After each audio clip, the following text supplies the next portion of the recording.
மீண்டும் ஒரு விசை நம்முடைய ஆண்டவரும் ரட்சகருமா இருக்கிற கிறிஸ்தேசுவை ஆராதிக்கும்படியாக நம்முடைய வாழ்க்கையிலே கிடைத்த சந்தர்ப்பத்திற்கு நாம் நன்றி உள்ளவர்களாக இருக்க வேண்டும் இல்லையா? நம்முடைய ஆராதனை சிந்தனையில கேட்ட வண்ணமாக தகுதி இல்லாத நமக்கு, ஜீவனை இழந்து போயிருந்த நமக்கு ஜீவனுடையவர்களாக இந்த நாளிலே வந்து சாதாரண தெய்வத்தை அல்ல, ஜீவனுள்ள தெய்வத்தை ஆராதிக்கும்படியான ஒரு சந்தர்ப்பம் கிடைத்திருக்கிறது.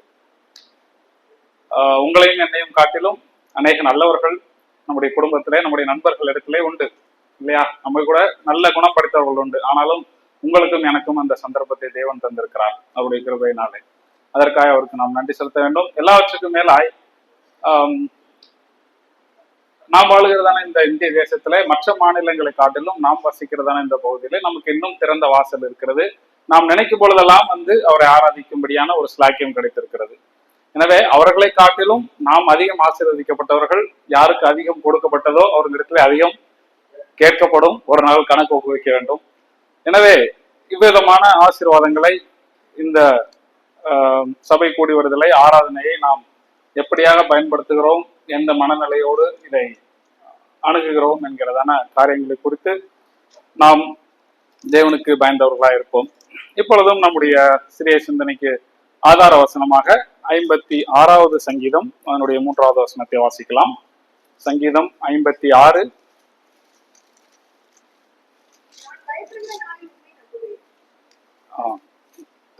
நான் பயப்படுகிற நாளிலே உம்மை நம்புவேன். இன்றைக்கு நாம் ஒரு காரியத்தை குறித்து பார்க்க போகிறோம். நம்முடைய வாழ்க்கையிலே நாம் எல்லாருமே வெவ்வேறு விதமான சூழ்நிலைகளை நாம் சந்திக்கிறோம். அதை எப்படியாக கையாள வேண்டும் என்கிறதான ஒரு முடிவு தேவன் நம்முடைய கையில தந்திருக்கிறார். அந்த சூழ்நிலை ஒவ்வொருவருக்கும் வேறுபடும். அது ஒரு சிலருக்கு உங்களுடைய பொருளாதார பிரச்சனையாக இருக்கலாம், ஒரு சிலருக்கு உங்களுடைய சரீர பலவீனங்களாக இருக்கலாம், ஒரு சிலருக்கு உங்களுடைய பிள்ளைகளை குறித்ததான காரியமாக இருக்கலாம், ஒரு சிலருக்கு உங்களுடைய திருமண காரியங்களாக இருக்கலாம், வேறு சிலருக்கு தங்களுடைய எதிர்காலத்தை குறித்ததான ஒரு சிந்தனை அல்லது ஒரு கவலையாக இருக்கலாம். எந்த ஒரு சூழ்நிலையாக இருந்தாலும் அதை கையாளுகிறதான விதத்தை தேவன் விசுவாசிகளாகிய உங்களுக்கும் எனக்கும் தந்திருக்கிறார். தேவன் சர்வ வல்லமையுள்ள தேவன் தான். ஒவ்வொரு அணுவையும் அவர் படைத்திருக்கிறார். பூச்சக்கரத்தை எல்லாம் அவரே படைத்து அவர் ஆளுகிறார் என்று நாம் வாசிக்கிறோம். அதில் எந்த விதமான சந்தேகமும் இல்லை. அவர் சர்வ வல்லவர் தான், ஆனால் அவர் சர்வாதிகாரி அல்ல. சர்வாதிகாரி என்றால் நமக்கு தெரியும், உனக்கு விருப்பமோ இல்லையோ அந்த அவர் கட்டளையிட்டபடிதான் செய்ய வேண்டும் என்பது சர்வாதிகாரம். அதற்கு இந்த உலகம் அநேக தலைவர்களை அவ்விதமாக பார்த்திருக்கிறது. விருப்பமோ இல்லையோ தனக்கு கீழாக இருக்கிறதான ஜனங்கள் அவர் கட்டளையிட்டபடி அல்லது அந்த சட்டத்தின்படிதான் செய்ய வேண்டும் என்பது சர்வாதிகாரம். ஆனால் தேவன் சர்வ வல்லமையுள்ளவர். ஆனாலும் அவர் உங்களையும் என்னையும் அவருடைய சாயலிலே படைத்திருக்கிறபடியினாலே நம்முடைய வாழ்க்கையிலே நாம் அவருடைய பிள்ளைகளாக இருக்கிறோம். அந்த ஸ்தானத்தில் இருந்து நம்முடைய வாழ்க்கையிலே நாம் செய்கிறதான காரியங்களை அவருடைய சித்தத்தின்படியாக நாம் செய்ய வேண்டும் என்பது அவருடைய விருப்பமாக இருக்கிறது. ஆனால் அதை நான் அவருடைய சித்தத்தின்படி செய்கிறேனா இல்லையா என்பது நீங்கள் எடுக்கிற முடிவிலே இருக்கிறது. விளங்கி இருக்கும் என்று நம்புகிறேன் இல்லையா? முடிவு உங்களுடைய கையில இருக்கிறது. அவர் சர்வாதிகாரி அல்ல. நீங்கள் எடுக்கிறதான முடிவிலே நீங்கள் பயணிக்க போகிறீர்கள். அப்படியாக இந்த நம்முடைய வேதாகமத்திலிருந்து 2 மனிதர்களுடைய வாழ்க்கையை அவர்கள் சந்தித்ததான சூழ்நிலையை குறித்து நாம் வாசிக்கலாம். அதிலே 2 பேரும் வெவ்வேறு விதமாக தங்களுடைய வாழ்க்கையின் சூழ்நிலையை கையாண்டார்கள். 2 விதமான வாய்ப்புகள் நமக்கு எப்பொழுதுமே உண்டு. எந்த ஒரு முடிவு எடுத்தாலும் சரி, அது சிறிய காரியமாக இருந்தாலும் மிகப்பெரிய காரியங்களாக இருந்தாலும் சரி, நம்முடைய தனிப்பட்ட வாழ்க்கையிலும் நம்முடைய சபை குறித்ததான வாழ்க்கையிலும் முடிவுகள் 2 உண்டு. ஒன்று, நீங்கள் தேவனுடைய கரத்திலே அந்த காரியத்தை ஒப்படைத்து விட்டு ஜெபித்து அவரை செயல்பட விடுவது. இரண்டாவது வாய்ப்பு, நீங்களே உங்களுடைய சுய பலத்தினாலே அந்த காரியத்திற்கு பதிலை தேட முயற்சித்து கஷ்டப்படுவது. 2 காரியங்கள் உண்டு. 2க்குமே வெவ்வேறு விளைவுகளும் உண்டு. முதல் காரியம், அவரிடத்துல நீங்கள் கொடுக்கும் பொழுது கஷ்டமே நீங்கிருமா ஓவர் நைட்லன்னு கேட்டீங்கன்னா கிடையாது இல்லையா? விசுவாசிகளா இருந்தாலும் அவிசுவாசிகளா இருந்தாலும் பாடுகள் உண்டு. ஆனால் நமக்கு கிறிஸ்து சொல்லி இருக்கிற காரியம், என்னுடைய சமாதானத்தை உங்களுக்கு தருகிறேன் என்று சொல்லி சென்றிருக்கிறார் இல்லையா? அவரிடத்துல நம்முடைய கஷ்டங்களை சொல்லும் பொழுது நம்மை சுற்றிலும் பாடுகளும் கஷ்டங்களும் இருந்தாலும் அதனூடே ஒரு சமாதானம், இந்த ஒரு ரட்சிப்பின் சமாதானத்தை நமக்கு தந்திருக்கிறார். நம்முடைய சூழ்நிலையை ஆளுகிற தெய்வன் என்கிறதான ஒரு சமாதானத்தை அவர் தந்திருக்கிறார். அந்த சமாதானத்தோடு உங்களுடைய வாழ்க்கையை வாழ முடியும். மாறாக இந்த காரியத்தை என்னுடைய சுய பலத்தினாலே நான் மேற்கொள்வேன் என்று நீங்கள் முடிவெடுத்து அந்த காரியத்தை நீங்கள் செய்வீர்களானால் அதற்கான பின் விளைவுகளையும் நாம் தான் அனுபவிக்க வேண்டும். இதனுடைய பின் விளைவு என்னவா இருக்கும் என்பது உங்களுக்கே தெரியும். தேவையில்லாத வாழ்க்கையில பயம், கோபம், மற்றவர்களை குறித்ததான எரிச்சல், மனசோர்வுகள், இது நாம் சுயமாக பதிலை தேடிக் கொள்வதற்கான காரியங்களிலே செல்லும் பொழுது வருகிறதான பின் விளைவுகளாக இருக்கிறது. இன்னொரு காரியம், அவரிடத்திலே உங்களுடைய காரியத்தை கொடுத்துவிட்டு அவரை செயல்பட அனுமதிக்கும் பொழுது அவருடைய வார்த்தை நம்மோடு கூட செயல்படும், அவர் நம்மோடு கூட பேசுவார். சுயமாக செயல்படும் பொழுது அவருடைய வார்த்தை நமக்கு அந்த வசனம் மனப்பாடம் செய்திருந்தாலும் கூட அது நம்மிடத்திலே கிரியை செய்யாது. ஏனென்றால் சூழ்நிலையிலே அவரை நாம் வெளியில வைத்துவிட்டு நாம் போராடுகிறோம். எனவே அவருடைய வார்த்தை நம்மை தேற்றாது. எத்தனை 100 பிரசங்கங்கள் கேட்டாலும் அது நம்ம இடத்துல கிரியை செய்யாது. ஏனென்றால் தேவன் நம்முடைய சூழ்நிலையிலிருந்து வெளியே இருக்கிறார்.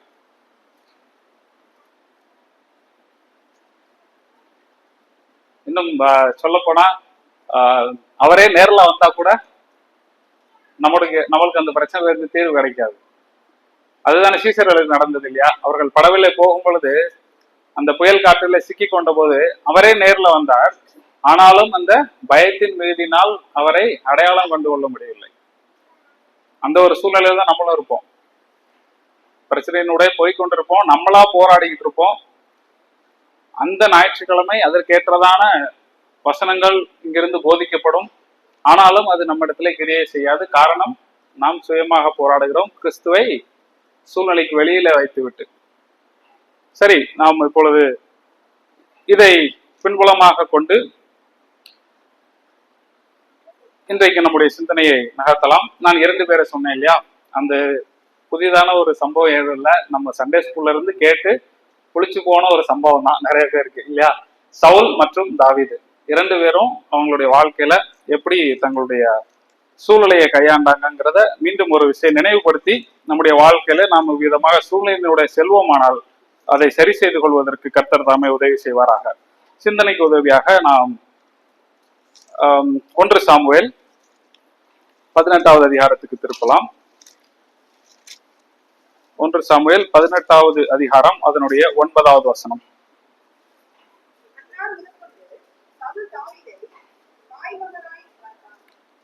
15வது வசனமும் கூட.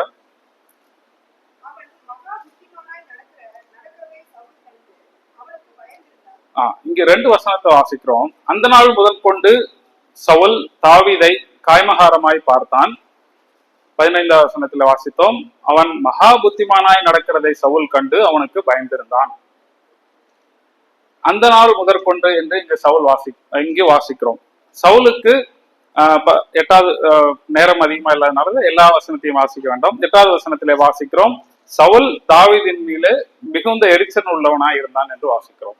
இதற்கெல்லாம் காரணம் என்ன என்பதும் நமக்கு நன்றாக தெரியும். மீண்டுமாய் போய் அந்த வசனங்களை நான் வாசிக்க விரும்பவில்லை. பெலிஸ்தனாகிய கோலியாத்தை முறியடித்தது நிமித்தமாக அவன் முறியடித்த பிற்பாடு தாவீது திரும்பி வருகையில ஆடலுடனும் பாடலுடனும் அங்கு அவனுக்கு ஒரு மிகுந்த வரவேற்பு கிடைக்கிறது. அந்த வரவேற்பில ஒரு பாடல் பாடப்பட்டது இல்லையா? தாவீதினுடைய சந்தோஷத்துல மண்ணள்ளி போட்ட பாட்டு இல்லையா? சகோதரிகள், உங்க ஸ்திரீகள் ஒரு பாட்டு ஒண்ணு பாடினாங்க. சவுல் கொன்றதோ 1000, தாவீது கொன்றது 10,000 சொல்லி ஒரு பாடல் ஒன்று பாடினாங்க. ஸ்திரீகள் நல்ல எண்ணத்தோட தான் பாடினாங்க, அவங்களுக்கு குற்றம் சொல்லல. ஆனா சவுலுக்கு அதை கேட்ட பொழுது பொறுத்து கொள்ள முடியவில்லை. எனக்கோ 1000 அவனுக்கோ 10000 என்று. அந்த நாள் முதற்கொண்டு சவுல் தாவீதை காய்மகாரமாய் பார்க்க ஆரம்பித்தான். அதன் பிற்பாடு அவன் என்ன செய்தான் பாருங்க. அந்த நாள் முதற்கொண்டு தாவீதின் மேலே அவனுக்கு ஒரு பொறாமை வந்தது. அதே அதிகாரம் 29வது வசனத்திலே வாசிக்கும் பொழுது, சவுலுக்கு அந்த காரியம் 1 நாள் 2 நாள் அல்ல, 1 மாதம் 2 மாதம் அல்ல, 2 வருடங்கள் கூட அல்ல, வாழ்நாள் உயிரோடு இருந்த நாளெல்லாம் தாவீதுக்கு சத்துருவா இருந்தான்.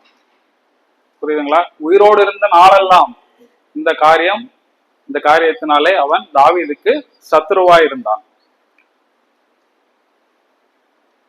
அவன் யாருங்க? சவுலு அபிஷேகம் பண்ணப்பட்ட ஒரு ராஜா இல்லையா? இஸ்ரேல் தேசத்தின் முதல் ராஜா. எவ்வளவு ஒரு பெருமையான விஷயம் இல்லையா? இன்னைக்கு சின்ன பிள்ளைங்கள்ல இருந்து வயசான ஆளுங்க வரைக்கும் நம்ம எல்லாம் பயன்படுத்துற ஒரு வார்த்தை பிஸியா இருக்கும். ஆனா சவுலுக்கு எவ்வளவு வேலை இருந்திருக்கும் இல்லையா? ஒரு ராஜாவுக்கு எவ்வளவு வேலைகள் இருந்திருக்கும்.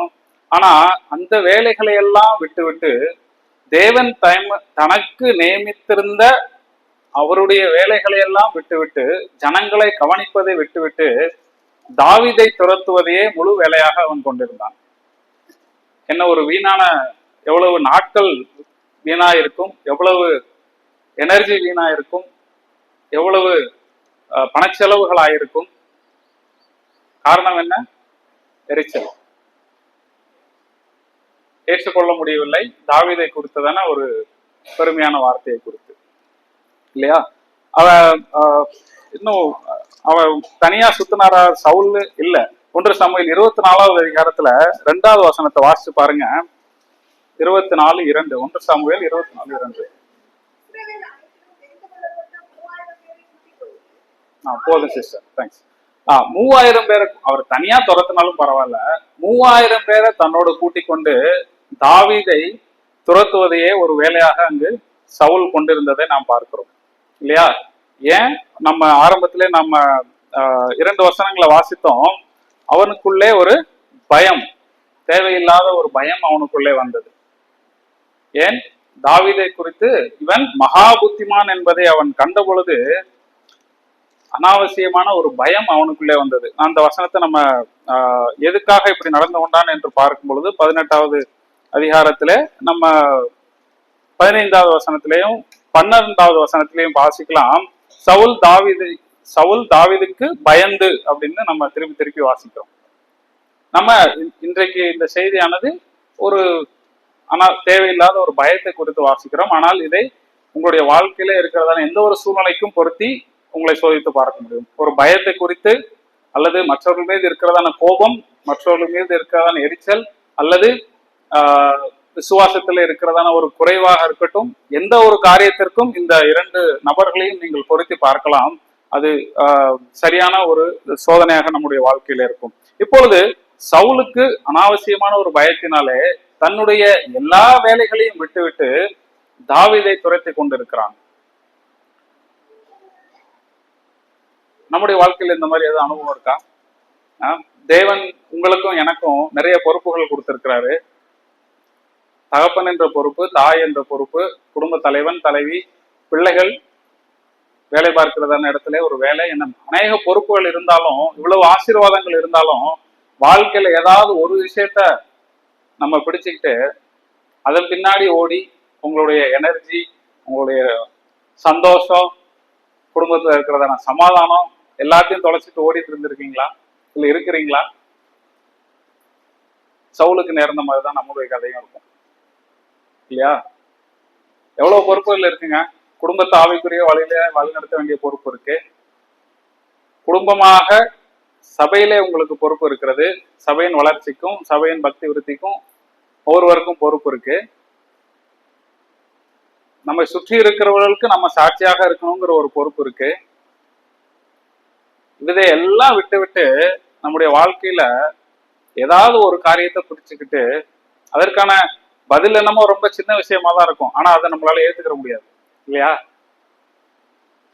எனக்கு இப்படி நடந்து போச்சே அப்படின்னு சொல்லிட்டு அந்த பதில் கர்த்தர் ஒரு சின்ன ஒரு சொல்யூஷனை கொடுத்தாலும் ஆனா அதை ஏத்துக்க முடியாது நம்மளோட மனநலங்கள்ல இல்லையா. அதன் பின்னே துரத்தி கொண்டு நம்முடைய முக்கியமான தேவனுடைய சித்தத்தை நம்முடைய வாழ்க்கையிலே நிறைவேற்றாமல் நம்முடைய சந்தோஷத்தை நாமே கெடுத்து கொண்டிருக்கிறோம். சவுலுக்கு அதான் நடந்தது. வாழ்நாள் முழுவதும் அவன் அப்படியே சுற்றி திருந்து கடைசியிலே மரித்தும் போனான். அவன் கடைசி வரையிலும் அவனுக்கு சமாதான வாழ்க்கையிலே இல்லை. தன்னுடைய உயிரை தானே மாய்த்து கொண்டான் இல்லையா. அதெல்லாம் நம்மளுக்கு தெரியும் சவுலுக்கு நடந்த காரியம். நம்முடைய வேதத்துல இன்னொரு ராஜாக்கு இதே மாதிரி நடந்துச்சு. ஆனால் அவன் வேறு விதமாய் செயல்பட்டான். யாரும் ஞாபகம் இருக்கா? தனக்கு கீழே உள்ளவன் மகா புத்திமான் என்று தெரிந்தும் அவன் சவுல போல நடக்கல. அந்த ராஜா அவன் ஒரு தேவனை அறியாத ராஜா. பார்வோன் ஞாபகம் இருக்கா? யோசேப்பு தனக்கு கீழா இருக்கும்போது யோசேப்பு மகா புத்திமானா இருந்தான். ஆனால் பார்வோன் சவுலை போன்ற அல்ல. என்னடா இவன் நம்மளோட இவ்வளவு ஞானவனா இருக்கிறேன்னு சொல்லி யோசேப்பை கொல்வதற்கு முயற்சி செய்யவில்லை.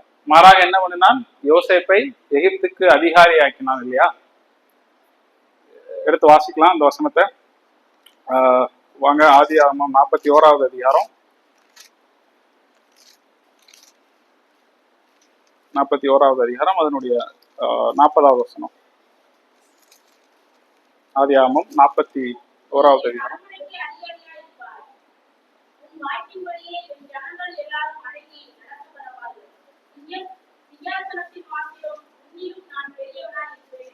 ஆ, 44வது வசனத்தை வாசிங்க.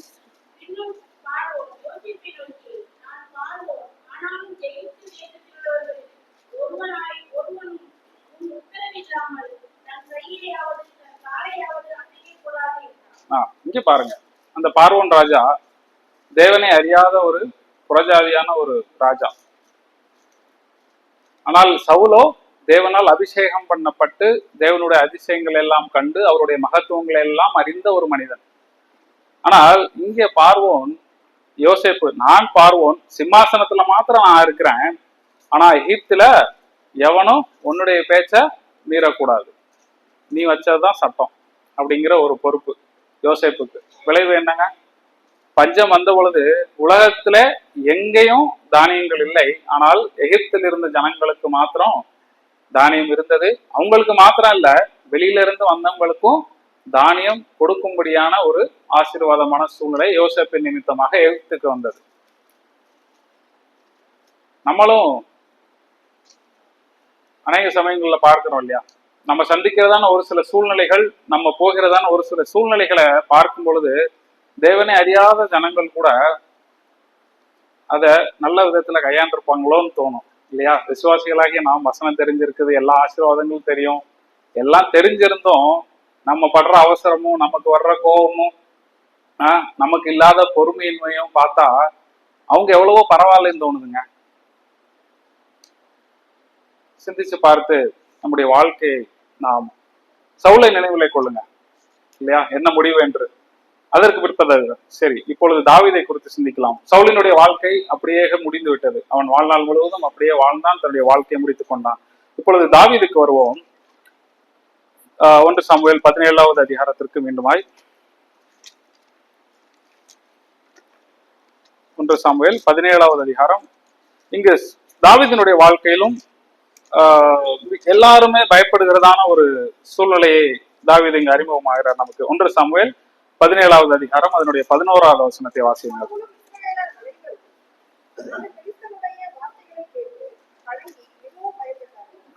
இங்கு 17வது அதிகாரத்துல நம்ம பார்க்கிறோம், தாவீது அங்கு வரும் பொழுது சவுலும் இஸ்ரவேலர் அனைவரும் அந்த பெலிஸ்தனுடைய வார்த்தையை கேட்டு கலங்கி மிகவும் பயப்பட்டு இருக்கிறதான ஒரு சூழ்நிலை. மொத்த இஸ்ரவேலுமே பயந்து போயிருக்கிறதான ஒரு சூழ்நிலை.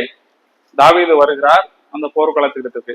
இந்த பயத்துக்கு காரணம் என்னங்கிறது நம்மளுக்கு தெரியும் இல்லையா. கோலியாத், பெலிஸ்தனாகி அந்த கோலியாத்து தான் காரணம். அவனை குறித்து மொத்த இஸ்ரவேலுமே பயந்த பொழுது, ஆனால் தாவீது மற்றும் வேற ஆவியை உடையவனாக வந்து அங்க என்ன செஞ்சாருங்கிறது நம்மளுக்கு தெரியும் இல்லையா. 37வது வசனத்தை வாசிக்கலாம். 17:37.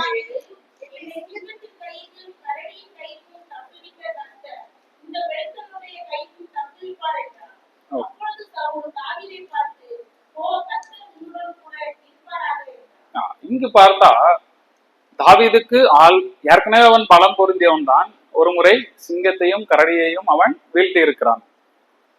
நீங்களும் நானும் இருந்தா என்ன பண்ணிருப்போம்? சிங்கத்தையும் கரடியும் நான் ஆல்ரெடி வீழ்த்தி இருக்கேன், இவன் யாரு அப்படின்னு சொல்லிட்டு நம்ம உடனே களத்துல இறங்கிருப்போம் இல்லையா?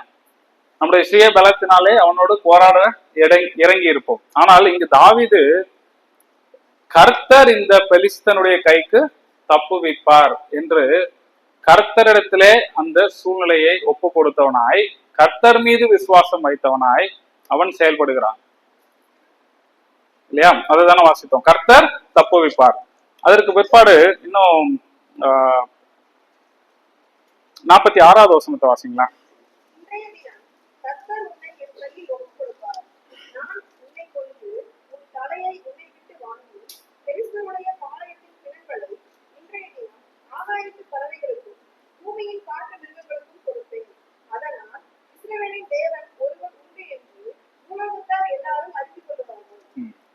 அவன் செய்ய போறதுக்கான நோக்கம் என்னங்க? தேவனுடைய நாமம் மகிமைப்பட வேண்டும் என்று, தேவன் மகிமைப்பட வேண்டும் என்று அவன் அங்கு அதை கோலியாத்தை எதிர்க்கும்படியாக அவன் செல்கிறான். போகும் பொழுது கர்த்தர் உன்னை என் கையில ஒப்பு கொடுப்பார். தன்னுடைய சுயபலத்தினால அல்ல, கர்த்தர் உன்னை தன் கையிலே ஒப்பு கொடுப்பார் என்று அவன் சொன்னான். அதற்கு பிற்பாடு பாருங்க, உன் தலையை உன்னை விட்டு வாங்கி என்று சொல்லுகிறான் இல்லையா? 50வது வசனத்தை வாசிங்க.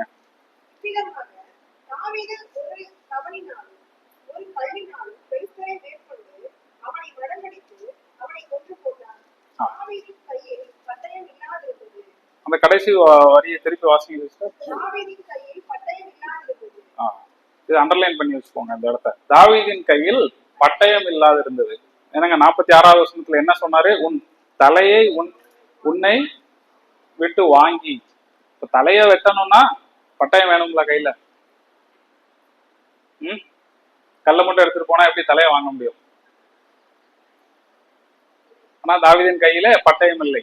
அருமையா வேதம் நமக்கு எழுதி தந்திருக்கிறார் இல்லையா ஆவியானவர். தாவீதின் கையில பட்டயம் இல்லைங்க, ஆனா தலையை வாங்க போறாரு அவரு. நம்மனா என்ன பண்ணிருப்போம்? வாயில சொல்லுவோம், ஆனா யுத்தம் கர்த்தருடையது, பட்டயத்தினாலும் வீட்டினாலும் ரட்சிக்கிறவல்ல என் தேவன் அப்படின்னு பிரேயர் பண்ணுவோம் கை உயர்த்தி. ஆனா சூழ்நிலை வரும்போது வேட்டியை மடிச்சு கட்டிட்டு இறங்கிட வேண்டியது போதால. நீ யாரா என்ன பேசுறது அப்படின்ட்டு. நம்ம வாழ்க்கையை பொருத்தி பார்க்க முடியுதா சம்பவத்தை? தாவீது வாயில மாத்திரம் சொல்லலைங்க, கர்த்தர் உன்னை என் கையில் ஒப்பு கொடுப்பார், யுத்தம் கர்த்தருடையது, ஈட்டியினாலும் பட்டயத்தினாலும் அவர் ரட்சிக்கிறவர் அல்ல அப்படின்னு வார்த்தையில மட்டும் சொல்லல தாவீது. சூழ்நிலை வந்த பொழுது அதை செயல்படுத்தியும் காட்டினான். பட்டயத்தை இல்லாம தலையை வாங்குறதுக்கு போனாங்க. தலையை வாங்கினாரா? கடைசியில வாங்கினார். பட்டயம் எங்க இருந்து கிடைச்சது? கோலியாத்தினுடைய பட்டயத்தையே எடுத்து அவருடைய தலையை வாங்கி போட்டாங்க. நம்மனா என்ன பண்ணிருப்போம்? பிளான் ஏக்கு கூழாங்கல், பிளான் பிக்கு ஒரு பட்டயம், பிளான் சிக்கு வேற ஏதாச்சும் வேற ஒரு ஆயுதம். எங்கேயா ஒரு இடத்துக்கு போனோம்னா, இல்ல யாரையா ஒரு சூழ்நிலையை ஃபேஸ் பண்றோம், ஒரு மனிதரையோ யாரோ நமக்கு பிடிக்காதவங்களையோ யார் மேலேயோ கசப்பு இருக்குது அப்படின்னா இல்லையா, ஒரு வழி ஆக்காம விடுறது இல்லை அவங்கள. ஆனா தாவீது சூழ்நிலையை முழுவதுமாய் தேவனுக்கு அர்ப்பணித்தான். கர்த்தருக்கு மகிமையை கொண்டு வரும்படி அவன் அங்கு செயல்பட்டதை நாம் பார்க்கிறோம். இது தாவீதை குறித்து இங்க முடியல. இந்த வசனத்தை அதுக்கு தான் நான் அதை அண்டர்லைன் பண்ணிக்கோங்கன்னு சொன்னேன். இன்னும் தாவீதை குறித்து படிக்க வேண்டியது இருக்குது. சரியா? தாவீதுக்கு கையில பட்டயம் இல்லாது இருந்தது. சரி, இதை ஞாபகத்துல வச்சுக்கோங்க. சோ தாவீது தனக்கு பயம் உண்டாகிற சூழ்நிலை வந்த பொழுது சவுலை போன்று செயல்படவில்லை. தேவனுடைய சன்னிதானத்திலே அவருடைய சமூகத்திலே அந்த காரியத்தை ஒப்பு கொடுத்து அவருக்கு மகிமை வரும்படியாக செயல்பட்டான். இது மாத்திரம் தானா? இல்லை. அதுக்கு அடுத்த அதிகாரத்துக்கு வந்துடும். 1 சாமுவேல் 18வது அதிகாரத்துல சவுல் இங்கு தாவீதை கொல்ல முயற்சிக்கிறார். தாவீதுக்கு இப்பொழுது உயிர் மேல் பயம் வருகிறதான ஒரு சூழ்நிலை ஏற்படுகிறது. 1 சாமுவேல் 18வது அதிகாரம் அதனுடைய 11வது வசனத்தை வாசிங்க.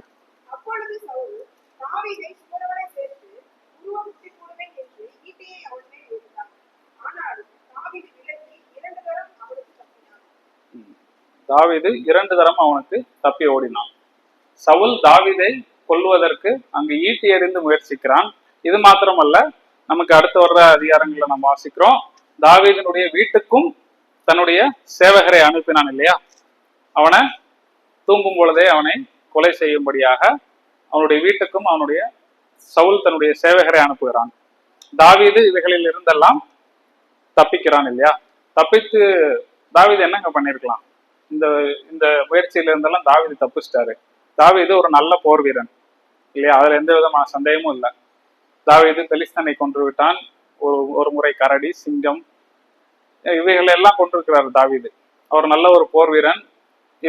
இந்த சம்பவம் சவுல் தாவீதை கொல்ல முயற்சிக்கும் போது தாவீதுக்குன்னு ஒரு தாவீதை சப்போர்ட் பண்ணுவதற்கு ஒரு குரூப் ஆஃப் இஸ்ரேலர்கள் இருந்தார்கள் இந்த டைம்ல இல்லையா? தாவீதை பார்க்கிறதுக்குன்னு ஒரு குரூப் ஆஃப் பீப்புள் இருந்தாங்க. ஸோ தாவீது என்ன பண்ணிருக்க முடியும்? அவங்களெல்லாம் கூட்டிக்கிட்டு பெலிஸ்தனாகி அந்த கோலியாத்தை கொன்ற தாவீது சவுலுக்கு எதிராகவும் போயிருக்கலாம் இல்லையா? சவுலுக்கு எதிராகவும் போய் போராடி சவுலை வென்றிருக்க முடியுமா? முடியாதா? அவனால் வென்றிருக்க முடியும். பெலிஸ்தனை கொன்ற அந்த தாவீதினால் சவுலையும் கொன்றிருக்க முடியும். ஆனால் தாவீது அதை செய்யலைங்க.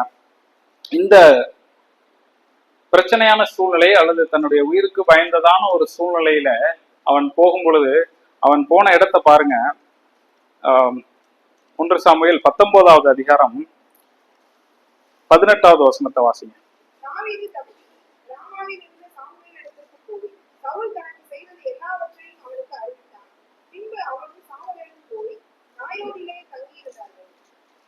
இங்க பாருங்க, தாவீது சவுல் செய்ததான அந்த கொலை முயற்சியிலிருந்து தப்பித்த பிற்பாடு அவன் நேரே போனது சாமுவேல் இடத்திற்கு, ராமாவில் இருந்த சாமுவேல் இடத்திற்கு போனான். இந்த சாமுவேல் யாருங்க? அவரு தீர்க்கதரிசி. சவுலையும் தாவீதையும் கூட அபிஷேகம் பண்ணிட்டாரு. இதுக்கு முன்னாடி பாத்தீங்கன்னா 16வது இடத்துல பார்க்கிறோம், தாவீதையும் அபிஷேகம் பண்ணின ஒரு தீர்க்கதரிசி. தேவனுடைய வார்த்தை இருக்கிறதான இடத்திற்கு தாவீது போனான் அப்படின்னும் நம்ம இதை பொருள் எடுத்துக்கலாம். இல்ல தேவன் இடத்திற்கு அவன் போனான் இல்லையா? ஏன்னா சாமுவேல் தானே சொன்னது, தாவீது அபிஷேகம் பண்ணது யாரு? சாமுவேல் தானே. அப்போ அவர்கிட்டயே தாவீது போனான். நமக்கு இன்றைக்கு சாமுவேல் இல்லை நம்ம மத்தியில, ஆனால் இந்த வேதம் நம்முடைய கையில இருக்கிறது. விசுவாசிகளாகிய ஒவ்வொருவரும் தங்கள் சந்திக்கிறதான சூழ்நிலையில எப்படியாக செயல்பட வேண்டும், எப்படியாக முடிவு எடுக்க வேண்டும் என்பதை குறித்து எல்லாமே நம்மளுக்கு எழுதி நம்முடைய கையில இந்த வேதாகமம் கொடுக்கப்பட்டிருக்கிறது. இன்றைக்கு நமக்கு சாமுவேல் இல்லை என்றாலும் இந்த மிகப்பெரியதான வேதாகமம் இருக்கிறது. அவைக்குரிய ஆலோசனையை நீங்கள் பெறலாம். ஆனால் இன்னைக்கு எல்லா விசுவாசிகளுமே கொடுக்குற ஆலோசனை ஆவிக்குரிய ஆலோசனையான்னு கேட்டா இல்லை. நீங்க பாட்டுக்கு எல்லா விசுவாசிகிட்டையும் போய் சகட்டு மணி கேட்டுட்டு அப்புறம் பின்னாட்கள்ல வருத்தப்படக்கூடாது.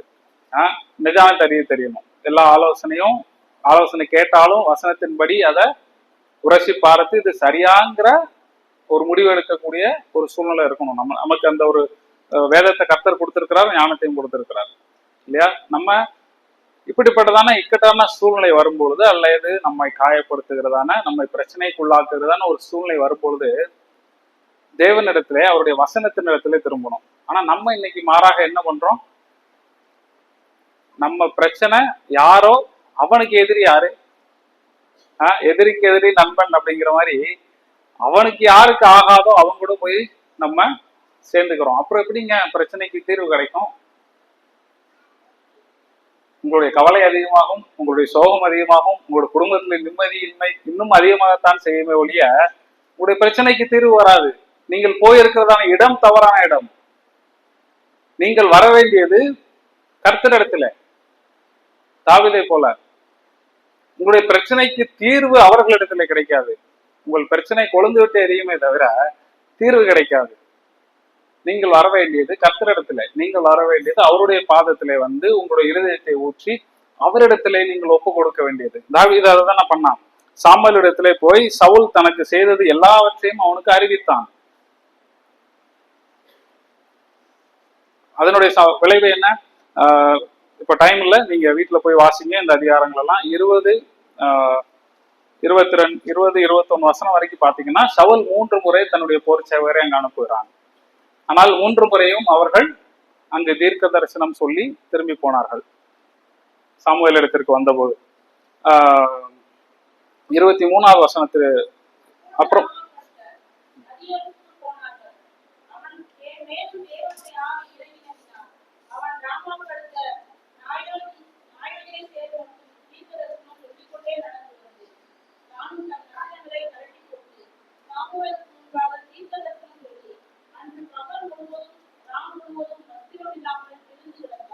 இங்க பாருங்க, 3 முறை போர் சேவரை அனுப்பினான் சவுல். தாவீதை எதுவும் செய்ய முடியவில்லை. 4வது முறையாக அவனே புறப்பட்டு வந்தான்.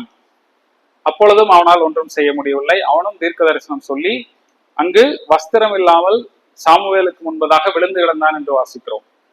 தாவீது சரியான இடத்திற்கு போனான், தேவ மனிதனோடு கூட இருந்தான், அவன் காக்கப்பட்டான். சவுலே நேரிலே வந்தாலும் கூட அவனுக்கு எந்த விதமான பாதிப்பும் ஏற்படவில்லை இல்லையா?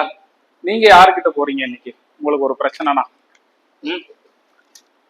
பிரச்சனை இல்லாத மனுஷன் கிடையாது, எல்லா விசுவாசிகளுக்கும் உண்டு. ஆனால் அவைகளை கையாளும்படி நீங்கள் யாரிடம் போகிறீர்கள்? தாவீதினுடைய சவுலை குறித்து பார்த்தோம். அவன் சுயமாக செயல்பட்டு அவன் போராட முயற்சித்தான். அவனுடைய வாழ்க்கை அபிதமாகவே முடிந்தது. தாவீது கர்த்தருடைய கையிலே காரியத்தை ஒப்பு கொடுத்து அவரை செயல்படும்படி அனுமதித்தான். இதுவரையிலும் அவன் எந்தவித சேதமும் இல்லாமல் இருந்தான். ஆனா கஷ்டம் இருந்திருக்குமா? இருந்திருக்கும். அவனுக்குள்ள மன போராட்டம் இருந்திருக்கும், எல்லாம் இருந்திருக்கும். ஆனாலும் அதன் மத்தியிலும் அவனுக்கு ஒரு பாதுகாப்பு இருந்தது. நமக்கு உயிர் பயம்லாம் இன்னைக்கு இல்லை, ஆனால் நமக்கு ஒரு சமாதானம். அது நீங்க கர்த்தருக்குள்ள உங்களுடைய சூழ்நிலையை கொடுத்தா மட்டும்தான் கிடைக்கும். வேற எங்கேயும் அந்த சமாதானம் கிடைக்காது. மனிதர்கள் பேசும்போது ஒரு 10 நிமிஷத்துக்கு வேணா நல்லா தெரியும் உலகத்துல. ஆனால் நீங்கள் வீட்டுக்கு வந்த பிற்பாடு அந்த அவங்க சொன்ன வார்த்தைகள் எல்லாம் நீங்க நாளடைவில் மறந்துடுவீங்க. அதுக்கு பிற்பாடு உங்களை தேற்றுவதற்கு வேத வசனத்தையும் தேவனையும் தவிர வேறு எந்த விதமான சோர்ஸும் கிடையாது. அதை ஞாபகத்துல வைத்துக் கொள்ளுங்க. சரி, தாவீது இங்கேயே இருந்திருந்தாருன்னா நல்லா இருந்திருக்கும் இல்லையா? ஆனால் அவரு அதை செய்யல. அதுக்கடுத்து நடந்த காரியத்தை பாருங்க. தாவீது 20வது அதிகாரத்துல ஒரு காரியத்தை பண்றாரு. எதுக்கு அவர் போனாரு சாமுவேலை விட்டுங்கிறது எனக்கு வழங்கல. 20வது அதிகாரம் 1வது வசனத்தை வாசிங்க.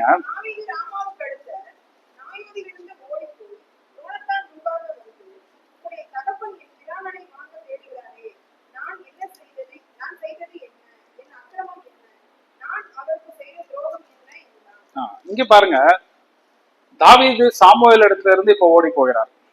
அவர் சாமுவேல்கிட்ட வந்ததை பார்த்தாரு, சாமுவேல்கிட்ட இருக்கும்போது நடந்ததையும் கண்கூட பார்த்து முடிச்சிட்டாரு. ஆனாலும் அங்கிருந்து ஓடி போய் தன்னுடைய சிநேகிதனாகிய யோனத்தானிடம் போகிறார். ஓகேவா? இதுக்கு அடுத்ததெல்லாம் பாத்தீங்கன்னா அவர் சுயமாக அதுக்கு எப்படியாச்சும் ஒரு தீர்வு கண்டுபிடிக்கணும்னு பாக்குறாரு தாவீது. எப்படி அதை வச்சு சொல்ல முடியும்னு பாத்தீங்கன்னா இப்ப நேரம் இல்லாதனால வாசிக்க முடியல. அடுத்து இந்த அதிகாரத்தை 20வது அதிகாரத்தை போய் வாசிங்க. யோனத்தான் கிட்ட சொல்லுகிறார், இப்போ நாள் வருது, ராஜாவோடு கூட பந்தி இருக்க வேண்டிய நாள் வருகிறது, சரியா? நீ போய் இந்த மாதிரி தாவீது எங்கன்னு கேட்டா அவங்களுடைய குடும்பத்தின் இது பிரகாரம் பெத்லெஹேமுக்கு போய் அவர் பலி செலுத்த போயிருக்கிறாருன்னு சொல்லு அப்படின்னு சொல்லி ஒரு பொய்ய சொல்றாரு அங்க தாவீது இல்லையா? முதல் முறையாக தாவீது இந்நேரம் மட்டும் கர்த்தருடைய சமூகத்திலே இருந்ததான தாவீது கர்த்தருடைய சமூகத்தை விட்டு விலகி சுயமாக ஒரு தீர்வை தேட வரும்பொழுது தன்னுடைய சிநேகிதனை சந்தித்து விட்டு ஒரு யோனத்தான் மூலமாக ஒரு பொய்யை சொல்லுகிறார் சவுலின் இடத்துல. கிடைச்சதான பதில் என்னங்க? 41வது வசனத்தை வாசிங்க. 20வது அதிகாரம் 41வது வசனம் கடைசி வரி மட்டும். தாவீது மிகவும் அழுதான். யோனத்தான் நடக்கிறத சொல்றான், என்ன நடந்துச்சுன்னு சொல்லி. சவுல் இன்னும் உன்னுடைய உயிரை வாங்க தேடுகிறார், சவுலினுடைய கோபம் இன்னும் அடங்கவில்லை அப்படின்னு தாவீதுக்கு தெரிய வருது. தாவீது மிகவும் அழுதான். அவனுடைய துக்கம், அவனுடைய வருத்தம் இன்னும் அதிகமானதை தவிர தன்னுடைய சொந்த முயற்சிக்கு அங்க தீர்வு கிடைக்கலங்க. நம்மளுடைய வாழ்க்கையிலும் ஏற்கனவே சொன்னபடி அப்படிதான். நம்முடைய சுயமாக ஒரு முயற்சியை தேடும் பொழுது நீங்கள் இருக்கிறதான சூழ்நிலைக்கு பதில் கிடைக்காது. தவிர அது அதை குறித்ததான துக்கமும், அதை குறித்ததான கோபமும், அதை குறித்ததான எரிச்சலும், அதை குறித்ததான சோகமும் அதிகமாகுமே தவிர அதற்கு தீர்வு கிடைக்காது. இங்கு தாவீது செய்ததான தவறை பாருங்கள். சுயமாக தன்னுடைய நண்பன் மூலமாக முயற்சி செய்தார். அங்கு அவருக்கு மிகவும் அழுகிறதான ஒரு சூழ்நிலை வந்தது. அதற்கு பிற்பாடு அவர் 21வது அதிகாரத்துல எங்க போகிறார் என்று பாருங்கள். 1வது வசனம்.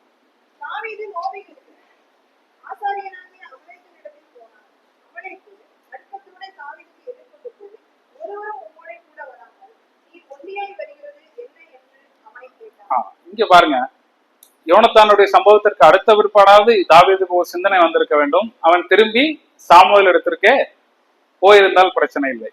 அடுத்த பிற்பாடு இவர் எங்கு போகிறார்? நோபில் இருக்கிற ஆசாரியன் ஆகிய அகிமெலேக்கு இடத்திற்கு போனார். இந்த அதிகாரத்தையும் நீங்க எல்லா வசனத்தையும் வாசிக்க முடியாது. இங்க அகிமெலேக்கு இடத்திற்கு போயிட்டு அகிமெலேக்கு தாவீதை தனியாக வந்திருக்கிறதை பார்த்து பயப்படுகிறான். என்ன இவர் தாவீது தனியாக வந்திருக்கிறாரு என்று. ஆனால் தாவீது இங்க என்ன சொல்கிறார்? மீண்டும் ஒரு பொய். தன்னுடைய சுயபலத்தினாலே அவர் ஒரு முடிவை எடுத்து போகும் பொழுது மீண்டும் ஒரு பொய்.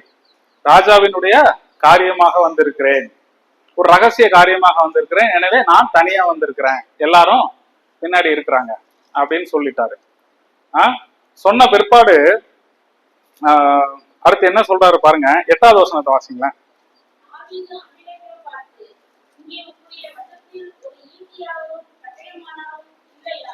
போதும்.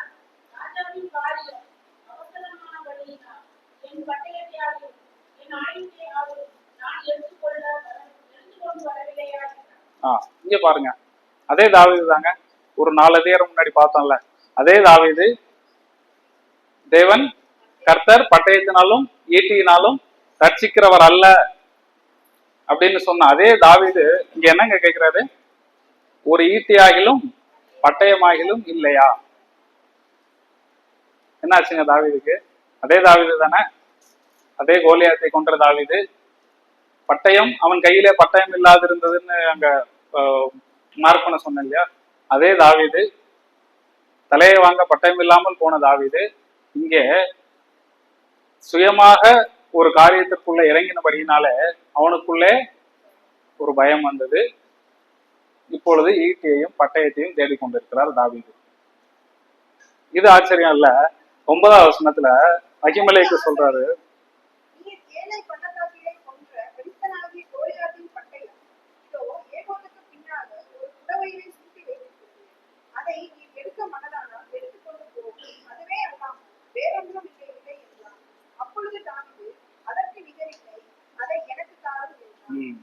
பாருங்க, அந்த ஆசாரியன் சொல்றான், நீர் ஏழை பள்ளத்தாக்கிலே கொன்ற பெலிஸ்தனாகிய கோலியாத்தின் பட்டயம் இதோ. அதை பார்த்த உடனே என்னங்க சொல்லியிருக்கணும்? தாவீதுக்கு என்னங்க ஞாபகம் வந்திருக்கணும்? அந்த பள்ளத்தாக்குல அவன் கோலியாத்தை, சரி ஓகே பிரச்சனை இப்போ தலைமீறி போயிடுச்சு, நிறைய விஷயங்கள் நடந்துருச்சு, எல்லாம் முடிஞ்சிருச்சு, சரி கொஞ்சம் பின்னாடி நடந்ததை மறந்தாச்சு. நம்மள மாதிரி அவரும் மறந்துட்டாருன்னு வைங்க. நம்மளும் மறந்துடுவோம் இல்லையா? கர்த்தர் எவ்வளவோ ஆசீர்வாதத்தை கொடுத்தாலும் மறந்துட்டு போயிடுவோம் இல்லையா? அவரும் அதே மாதிரி கொஞ்சம் மறந்துட்டாரு.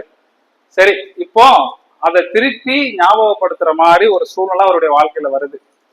ஆசாரியனே சொல்றான், அவன் சும்மா மட்டும் அந்த பட்டயத்தை எடுத்துட்டு வந்து கொடுத்துருந்தா பரவாயில்ல. அவன் என்ன சொல்றான்? நீர் ஏழை பள்ளத்தாக்கிலே கொன்ற பெலிஸ்தனாகிய கோலியாத்தின் பட்டயம், நீர் கொன்ற கோலியாத்தின் பட்டயம்னு சொல்லி கொடுக்குறான். அப்பயாச்சும் அவருக்கு என்ன தோணி இருக்கணும்?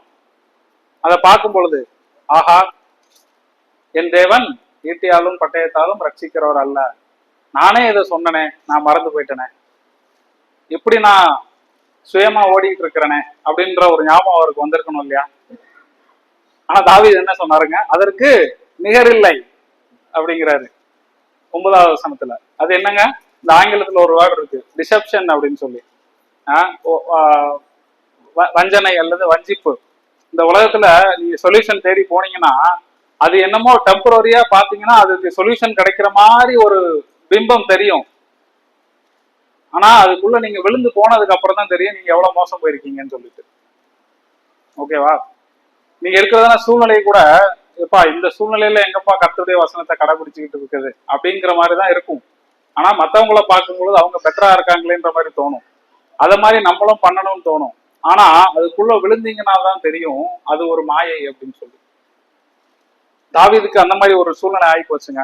அவன் முழுவதுமாய் மாம்சத்துக்குள்ளே மாறிவிட்டான். முழுமையுமாய் தன்னுடைய சுயபலத்தினாலே அந்த பிரச்சனையை மேற்கொள்ள முயற்சிக்கிறான். பட்டயத்தை தேடினான். அந்த கோலியாத்தின் பட்டயம் கொடுக்கப்பட்டது. அது கர்த்தருடைய மகிமையை, அவருடைய காரியத்தை நினைவுபடுத்துவதற்கு பதிலாக அதற்கு நிகரில்லையே என்று சொல்ற அளவுக்கு அவனை வச்சிருச்சு. காரணம் என்ன? அவனுடைய மாம்சியம் இல்லையா? அவன் தன்னுடைய சுய பலத்தினாலே சார்ந்தது நிமித்தம் அவனுக்கு பயம் அதிகரித்து அவன் அதற்கு நிகரில்லையே என்று சொல்லுகிறதான அளவுக்கு அவன் போய்விட்டான். நமக்கும் நிறைய பேருக்கு இந்த அனுபவம் இருந்திருக்கும் இல்லையா? சிந்தித்து பார்க்க வேண்டும். எப்படி நம்மளுடைய முடிவுகள் எப்படியாக நம்முடைய வாழ்க்கையை பாதிக்கிறதுன்னு சொல்றேன். ஆரம்பத்துல சொன்னேன் இல்லையா, ஒரு பிரச்சனையை கையாளும் பொழுது, ஒரு சூழ்நிலையை கையாளும் பொழுது 2 வகையில கையாளலாம். சுயமாக கையாளுவதின் பின் விளைவுகள் இவைகள் எல்லாம். யாருங்க? தாவீது கர்த்தருடைய இருதயத்திற்கு ஏற்றவன் இல்லையா? அவன் கர்த்தருடைய பாதையை விலகும் பொழுதும் இப்படியான ஒரு பின் விளைவுகளை அவன் சந்திக்கிறான் பாருங்க. அதற்கு பிற்பாடு கோலியாத்தினுடைய அந்த பட்டயத்தை அவன் பாராட்டுகிறதை பார்க்கிறோம் இல்லையா? சரி, இதோட முடிஞ்சதான்னு பார்த்தா அதுவும் இல்லைங்க. அதுக்கடுத்து காத்து ஊருக்கு போறாருங்க தாவீது எழுந்து. 10வது வசனத்தை வாசிங்களேன்.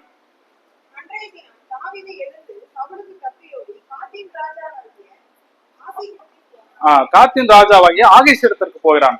சவுல் அவனுடைய பயம் எங்கெல்லாம் கொண்டு போகுது பாருங்க. கர்த்தருடைய ஸ்தானமாகிய சாமுவேல் இடத்திற்கு போனாரு. அங்கிருந்து சுயபலத்தினாலே தன்னுடைய நண்பனை பார்க்க போனார். அங்கு தோல்வி. அதற்கு பிற்பாடு இன்னும் சுயமாக செயல்பட்டு அகிமேலேக்கு இடத்திற்கு போய் பட்டயத்தை தேடினான். அங்கும் பயம் அதிகரித்தது. இன்னும் தூரமாக ஓடி போகிறான். யாருக்கு? காத்தின் ராஜாவாகிய ஆகீஸ். காத் எங்க கேள்விப்பட்ட மாதிரி இருக்கா? யார் ஊருங்க அது? கோலியாத்தோட ஊரு இல்லையா? நீங்க பின்னாடி வாசிங்கன்னா தெரியும். காத்தூரான். ஓகே, கோலியாத்தோட ஊரு. கோலியாத்தோட ஊருக்கே தாவீது ஓடி போயிட்டாரு. எதுக்கு? தன்னுடைய ஊருக்கு பயந்து, தன்னுடைய உயிருக்கு பயந்து இல்லையா? எவ்வளவு ஒரு சோகமான ஒரு சூழ்நிலை. கர்த்தருடைய சமூகத்தை விட்டு எவ்வளவு தூரமா போயிருக்காரு பாருங்க. உங்களுடைய சுயமுயற்சியினாலே நீங்கள் ஒரு காரியத்தை செய்ய முயற்சிக்கும் பொழுது கர்த்தருடைய வயதத்திற்கு கீழ்ப்படிய மாட்டேன் என்று தூரமாய் போவீர்களானால் கர்த்தருடைய சமூகத்தை விட்டு வெகு தூரமாய் தாவீதை போல போய்விடக்கூடிய ஒரு ஆபத்தான சூழ்நிலை இருக்கிறது. யாருமே இப்போ உதவி செய்ய முடியாது. கடைசியில அவனுக்கு என்ன நேர்ந்தது? சமயம் இல்லை, நீங்க போய் 14-15 வசனத்தை வாசித்து பாருங்க. அங்க இருக்கிறவங்க எல்லாம் கண்டுபிடிச்சிட்டாங்க இவன் கோலியாத்தை கொன்றவன் என்று சொல்லி அவனுடைய குறித்து சொல்லும் பொழுது அவனுக்கு இன்னும் பயம் அதிகமானது. தன்னை கொன்று விடுவார்களோ என்று சொல்லி அவன் பைத்தியக்காரனை போல அங்கு நடிக்கிறதை பார்க்கிறோம். பித்தம் கொண்டவனை போல அங்கு நடிக்கிறதை பார்க்கிறோம். என்ன ஒரு சோகமான சூழ்நிலைங்க தாவீதுக்கு. எப்படி இருந்த ஒரு மனிதன், யுத்தம் கர்த்தருடையது என்று கர்ஜித்தவன், ஈட்டியாலும் பட்டயத்தினாலும் ரட்சிக்கிறாள்ல தேவன் என்று இஸ்ரவேல்ல எல்லாரும் பயந்தாங்க. ஒரு ஆளு முன்னாடி போய் நின்று கர்ஜனை செய்த மனிதன் தன்னுடைய பலத்தினாலே சார்ந்து சுயமாக சிந்தித்து செயல்பட்ட போது அவனுடைய சூழ்நிலையை பாருங்க. பைத்தியம் கொண்ட பித்தம் பிடித்தவனை போல அங்கு நடிக்கிறதை பார்க்கிறோம். ஆகீஸ் என்ன சொன்னார்? அதுக்கு யாருப்பா இந்த பைத்தியக்காரனை கொண்டு வந்து ஏன் முன்னாடி கூட்டு வந்திருக்கீங்க, கொண்டு போங்கன்னு சொல்ற அளவுக்கு அவனுடைய சூழ்நிலை மாறிவிட்டது இல்லையா? ஆனா சவுலுக்கும் தாவீதுக்கும் ஒரு வித்தியாசங்க. சவுல் தன்னுடைய வாழ்க்கையிலே தன்னுடைய செய்த தவறை உணராது அதிலேயே வாழ்ந்து மடிந்து போன மனிதன். ஆனால் தாவீது இந்த சூழ்நிலையிலே அவர் உணர்ந்திருப்பார் என்று நான் நிச்சயமாக நம்புகிறேன். ஏனென்றால் நம்ம தொடக்கத்திலே வாசித்த வசனம் 56:3 இந்த காத்தூரிலே இந்த சூழ்நிலையிலே பிடிபட்ட பொழுது அவர் எழுதின சங்கீதம் தான் அந்த சங்கீதம் 56:3. மீண்டும் ஒரு விஷயம், அந்த சங்கீதத்தை அந்த வசனத்தை வாசிங்களேன். சங்கீதம் 56:3.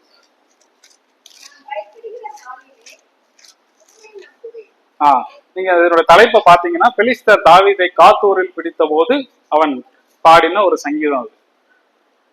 அவனுக்கு அந்த நேரத்துல உரைச்சிருக்கும்னு நினைக்கிறேன், நான் பயப்படுகிற நாளிலே உண்மை நம்புவேன் என்று சொல்லி.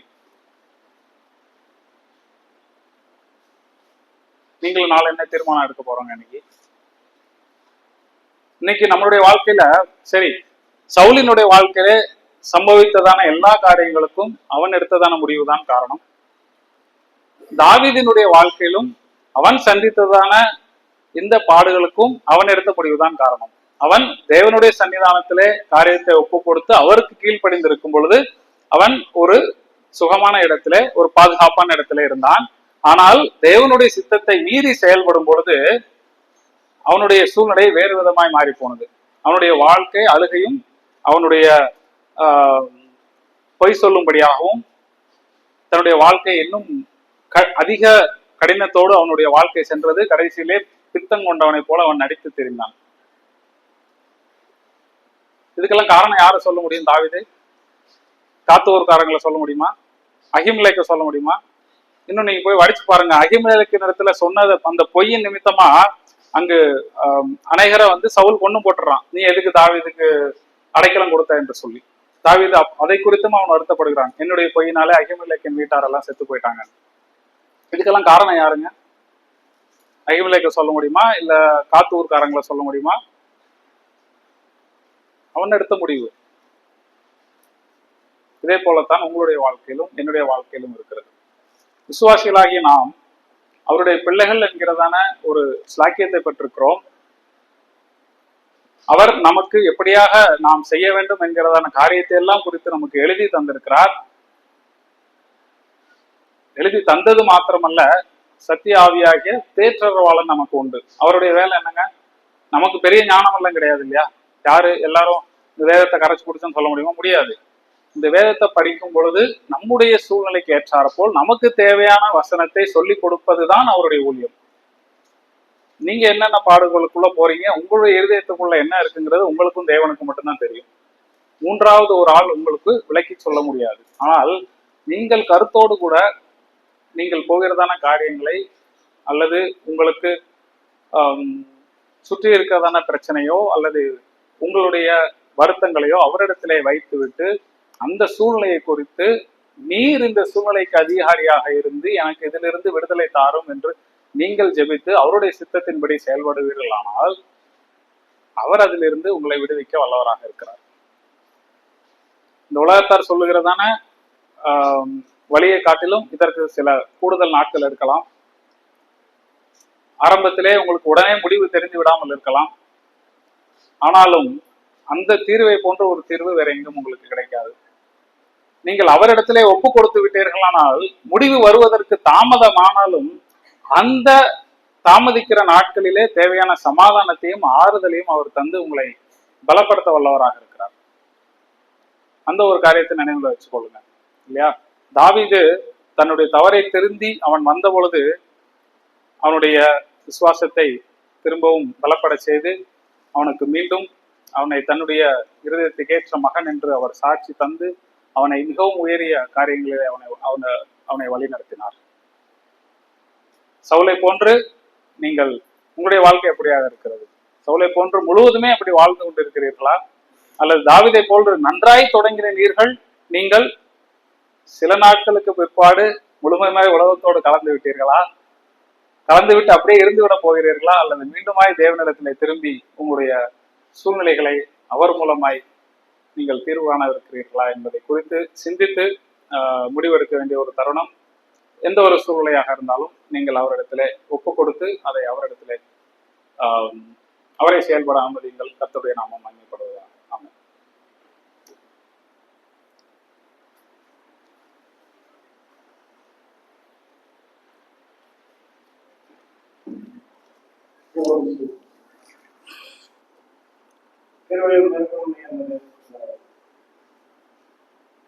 இந்த நாளிலும் கூட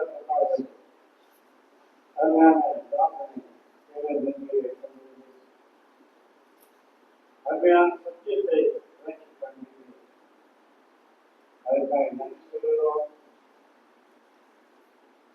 ஆடு வைத்துக் கொண்டிருந்த தானியத்தை தெரிந்து கொண்ட பொழுது இங்கே கோலியா தாவீதை வேதனைப்படுத்தும் போது